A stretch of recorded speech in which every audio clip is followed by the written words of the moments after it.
Hello, I'm Kayla. This is Abby. She is actually my dog, and we were going to show you guys how to do a nail trim. Abby does super good for them, so we figured she would be a good little guinea pig for everyone to see how to do this. She gets a little nervous, but she does pretty well because we practiced quite a bit. We've used treats in the past to kind of help desensitize her. As you can see, she loves treats. Another thing that we always like to tell our clients about is that we do have these licky mats. So a lot of our food motivated pets, we can either put some peanut butter in here, some canned dog food, whatever it is that they love. You can squish it all on here and you can set this on the floor and they can go to town on their food while you're working with their paws and trimming on their nails. It's a very good thing for positive reinforcement for it. Okay, so we'll go ahead and give Abby a little treat because she's being very patient with us and being really good. And then I'll show you guys how to trim her nails. Like I said, she's had a lot of practice, but usually when we start, if you have a puppy, it's always good just to kind of play with their paws. So even when she eats food, we're playing with her paws. When she pulls her paw back, I keep a hold on it until she kind of relaxes. And I give her a treat and tell her she did a good job. So that's really your basic first step, is getting them used to you touching their little toes. The clippers can be kind of scary too, so they can check it out, that's totally fine, but you just want to touch them with the clippers, make sure they know that that's not going to hurt them, it's okay.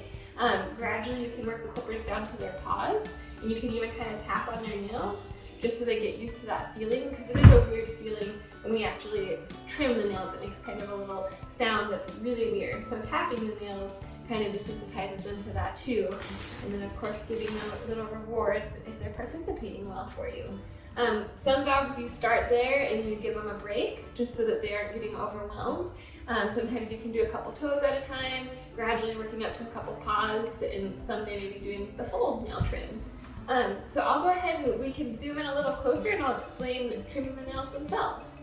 So Abby has the nice white nails, which is very helpful, but you can also do this on the black nails. I know it's a little bit more scary, but we'll give you some guidelines here so that you kind of know where to stop.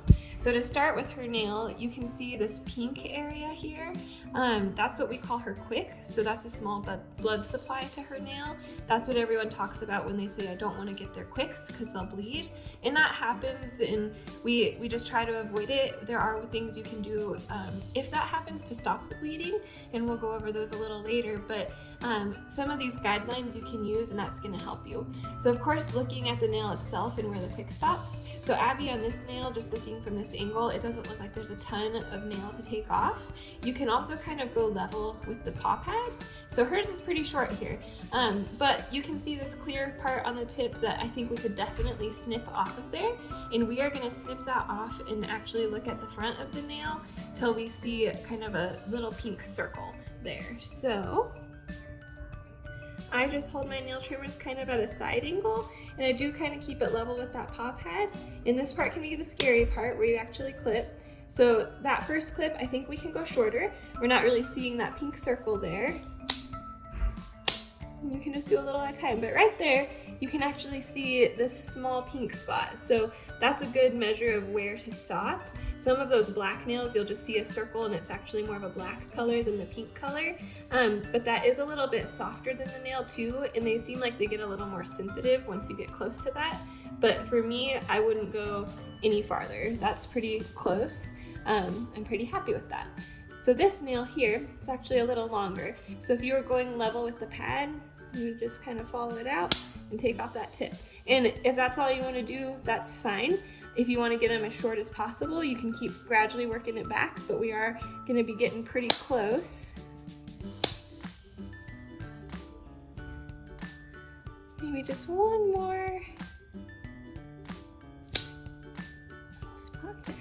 So you can kind of see that circular spot in the middle again. That's the very beginnings of her quick. So Abby, she actually has colorful nails here. So we found some of her darker nails to kind of show you guys how to trim those.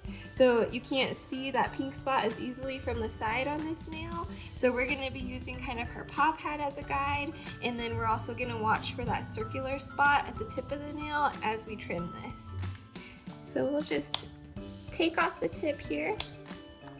These ones I go a little bit slower with just because they can be a little bit more difficult. One more thing you can do on these nails is you can kind of see where it comes to a V here.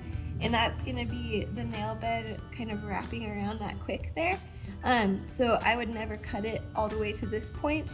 You usually want a little bit of space, but that's a good spot to kind of feel if it's a little softer and squishy.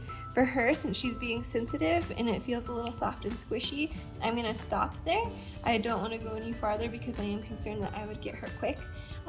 Compared to her other nail, you can see that we got that tip off of there. It's really not a ton on these nails, but we definitely were able to get a little bit off and keep that pretty level with her paw pad. Okay, so if you do accidentally quick your dog and they start to bleed, we do have a powder called Quick Stop. It's just a yellow powder that you apply to that quick. You hold a little bit of pressure onto it until the bleeding stops. It shouldn't hurt them or anything. We carry it here and keep it on hand, so if that's something you wanted to have, always just stop by and let us know and we can get you some. It's very convenient to have on hand if you're trimming nails at home. All right, so Abby's nails are all trimmed up. We're hoping this will help you guys at home. Again, you might have to start small with just kind of touching the paws, touching the nail clippers to the paws, giving lots of positive reinforcement and telling them they're doing a good job. It does take a lot of practice, but even our older dogs can learn. We have several patients that come in that we actually will kind of do the desensitization with them, where we're touching their paws, touching them with the clippers, just trying to get them used to it, and gradually they do start to do better. If you ever have questions, if you're trying to do this at home, or if you're in here for an appointment and you want to do this at home, we can always give you some pointers. You can always call us. Of course, we're always happy to see your pets here too, so we can always do their nail trims here at the clinic.